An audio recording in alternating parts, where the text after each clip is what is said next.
बोलो सतगुरुदेव की जय। कैसे करें घर से दरिद्रता को दूर। हेलो दोस्तों, नमस्कार, अस्सलाम वालेकुम। मेरा नाम अब्दुल अंसारी है और मैं अपने चैनल में आपका स्वागत करता हूं। जितने भी इस वीडियो के माध्यम से मेरे भाई बहन मेरे इस आवाज़ को सुन रहे हैं, उनके रूह सोल जीवात्मा को नमन प्रणाम सलाम करता हूँ। जो ये अंदर की रचना है बहुत अद्भुत है। इसे समझना आम इंसानों के लिए बहुत मुश्किल हो जाता है। इसमें जब तक आप लगेंगे नहीं, प्रयास नहीं करेंगे, रोज़ अभ्यास नहीं करेंगे, जब तक ये अंदर की रूहानियत जो विद्या है ये समझ में आती नहीं है। आज एक मेरे भाई की अंतर्घट की मुझे आवाज़ सुनाई दिया। वो अल्लाह को पुकार रहे थे, या अल्लाह या अल्लाह या अल्लाह या अल्लाह या अल्लाह। तो मैं अपने काफ़ी वीडियो में आपको बतलाता भी हूँ, समझाता भी हूँ कि कौन से चक्र से कौन सा आवाज़ आता है और ये क्या मांगना चाहता है। जो मूल तत्व है वहाँ से या सा उसके ऊपर चले जाओ, सा बीच के चक्रों से चित्रा, रा ऊपरों के चक्रों से आ, ई, ऊ की आवाज़ आती है।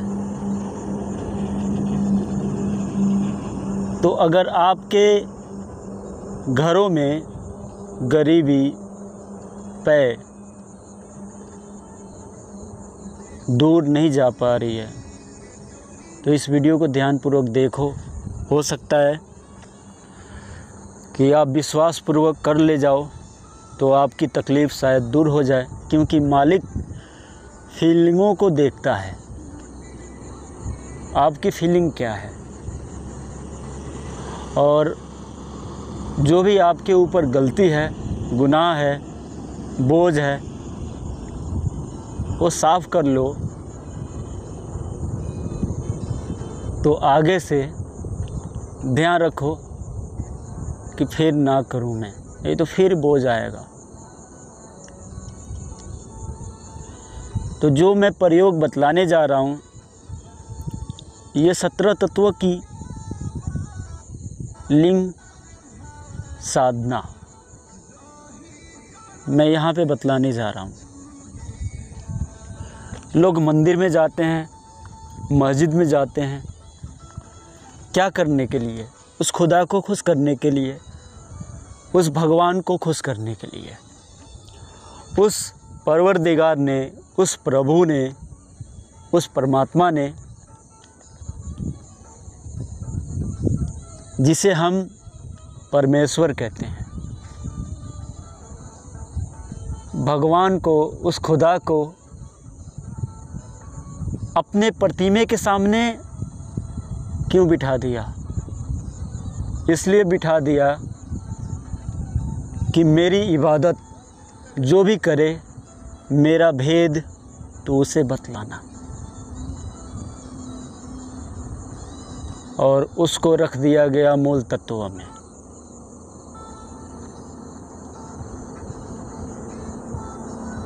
तंत्र क्षेत्र का ज्ञाता आप बन सकते हो जब मूल को आप खोल ले जाओ तो तंत्र का आपको ज्ञान हो जाता है। शब्दों का ज्ञान अगर करना है, मंत्रों का ज्ञान करना है तो ब्रह्म तक पहुंचना होता है। ब्रह्म तक पहुंच जाओ, उस रब्बी के स्थान तक पहुंच जाते हो जिसे मिकाइल कहते हैं, जिसे ब्रह्मा जी कहते हैं। वहाँ पे पहुंच जाओ तो ये सारे शब्द सुनाई देने लगते हैं कि कौन सा मंत्र किस काम के लिए उतारा गया। ये सारे आपको बोध हो जाते हैं। दुनिया में हज़ारों मंत्र, लाखों मंत्र, करोड़ों मंत्र हैं। लोग तो क्या क्या मंत्र जाप करते हैं, उससे लाभ उठा लेते हैं। वो क्यों? क्योंकि उस प्रभु का जो नाम है वो अनामी है, उसका कोई नाम नहीं। उसकी जो जीव आत्माएं हैं फीलिंगों के हिसाब से काम करती है।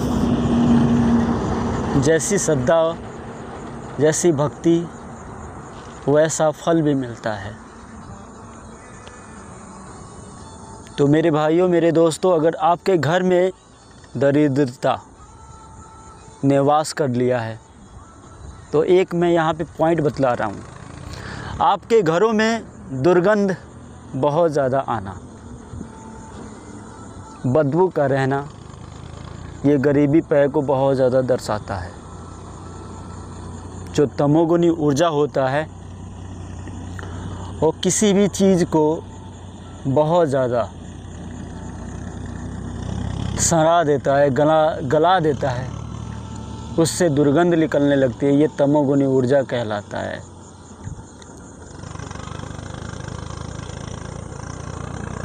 कष्ट देने का ये काम करता है। मुझे लगता है, मेरे अनुभव सबसे ज़्यादा यही कहते हैं कि अगर भगवानों में कोई सबसे ज़्यादा दुखी है तो वो है शिव, जिसे जमरूद कहते हैं।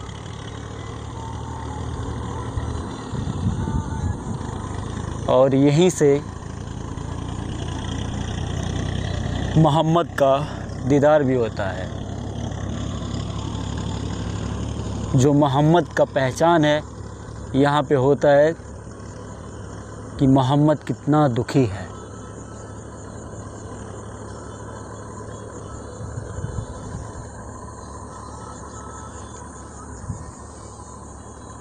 तो जो आपके घर में दरिद्रता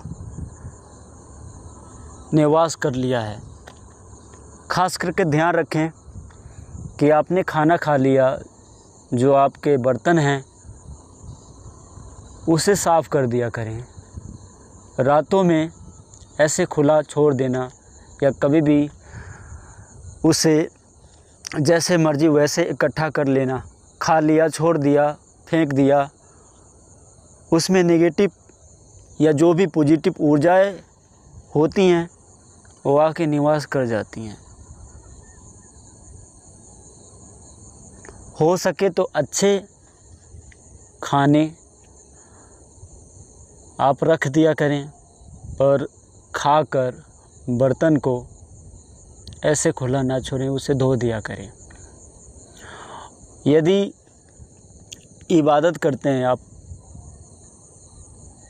नमाज अदा करते हैं, तो नमाज पढ़ के रातों में खुशबू लगाया कीजिए आप, या अपने ऊपर या घरों में खुशबू जलाया कीजिए आप। क्योंकि खुशबू जो है ये 17 तत्व की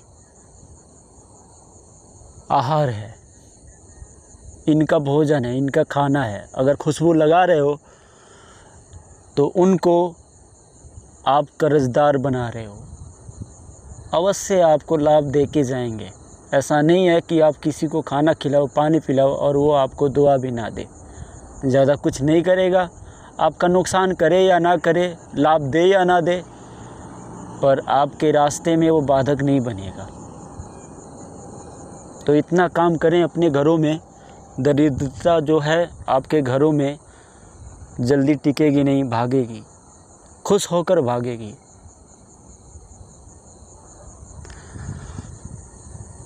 और यहाँ पे मैं एक मंत्र बतला रहा हूँ, इसका यदि साधना करना हो तो आप कर सकते हैं। मेरा काम है रास्ते को बतला देना। अगर आपको अच्छा लगता है तो आप करके आजमा के देखें, पर ये जो रास्ता है वो पूरा नहीं है, सही नहीं है। केवल अपने परेशानी को दूर करने वाला ये रास्ता है। अगर आपको लाभ मिल जाए तो कोशिश करना, जो लाभ दे रहा है आपको उससे प्रार्थना, मिन्नत, दुआ करना कि मुझे सही रास्ता दिखा मेरे मौला या मेरे मालिक। यदि आपके घरों में मंदिर है तो मंदिर के सामने आप दीपक जलाएं, या मंदिर आपके घर में नहीं है तो किसी भी मंदिर में चले जाएं।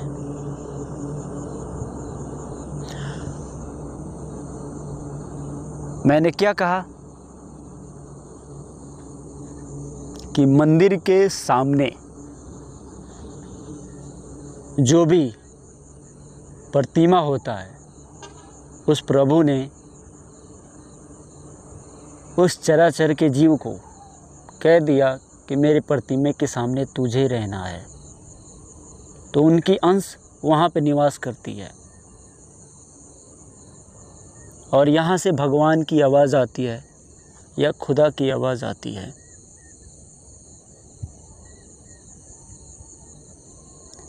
तो मेरे भाइयों, खुदा को पहचानना इतना हलवा नहीं है। खुदा को पहचानना सीख जाओ तो अल्लाह को खुश कर ले जाओगे आप। बेशक आप रोज़ा भी रखते हो तो किस लिए रखते हो? जो आपके अंदर धूल उड़ रही है वो बैठ सके,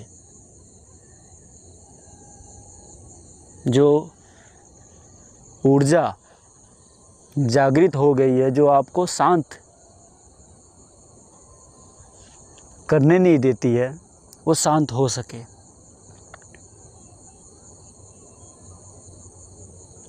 तो इबादत तो हर कोई यही चाहता है कि खा लिया पी लिया, यही तो इबादत है। पर इबादत बहुत कठिन है। भगवान को पहचानना, उस मालिक को पहचानना कोई हलवा नहीं है कि पानी में चीनी डाला, घोला, पी लिया। घर में मंदिर है तो दीपक जलाओ, घी का या कोई भी तेल का खुशबू लगाओ, अच्छा रहेगा। घर में मंदिर नहीं है तो किसी भी मंदिर में चले जाओ, कोई भी मंदिर हो, वहाँ पे जाकर दीपक जला देना। दीपक जलाने के बाद एक मैं मंत्र यहाँ पे बोल रहा हूँ, उस मंत्र का 3 बार या 7 बार उच्चारण करके उस दीपक के सामने हाथ जोड़कर प्रार्थना कर लेना कि हे मालिक, जो मुझसे गलती बन गया है उसकी माफ़ी कर दे। आगे से मैं ध्यान रखूँगा किसी का दिल ना दुखाऊं, किसी को चोट ना पहुँचाऊं, और सही रास्ता मुझे दिखा तो ही दिखा सकता है और कोई नहीं है मेरा। इतना कह के आपको 7 दिन तक ये प्रयोग करना है। 7 दिनों तक दीपक जलाना है और उस मंत्रों की सिद्धि 7 दिनों तक आपको करनी है घर में ही। उत्तर दिशा की तरफ 3 बजे के करीब आप बैठें, सुबह में या शाम के करीब 3 बजे या 4 बजे के करीब बैठें। पश्चिम की दिशा में आप बैठें शाम के वक्त 4 बजे करीब या 3:30 बजे या 3 बजे करीब बैठें पश्चिम दिशा की तरफ, और सुबह में उत्तर दिशा की तरफ बैठें आप। और इस मंत्र का आपको जाप करना है। जो भी फूल वगैरह आप वहाँ पे रखें तो कोशिश आप करें कि उसे जल प्रवाह आप कर सकें, उसे जल प्रवाह आपको कर देना है। वहाँ पे भोग वगैरह आप यदि लगाते हो किसी भी खाने पीने का,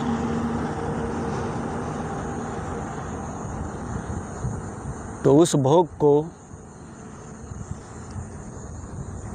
आपको कबूतर को खिला देना है, या गाय को खिला देना है, या बकरी को खिला देना है, या किसी भी मुर्गे या कौवे को खिला देना है, या कोई भी इंसान को भी खिला सकते हो। ऐसा नहीं है कि कोई भेदभाव है। जो भी सहज रूप से खाने के लिए तैयार हो उसको आप खिला सकते हो।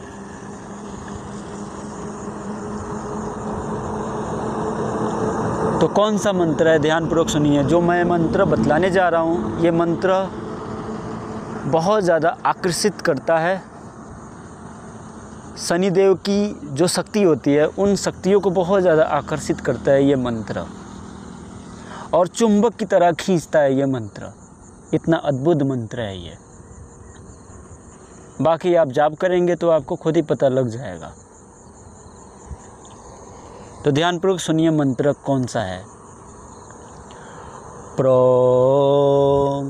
इस मंत्र से साफ साफ बैकुंठ की आवाज़ आती है कि ये है बैकुंठ की कुंजी।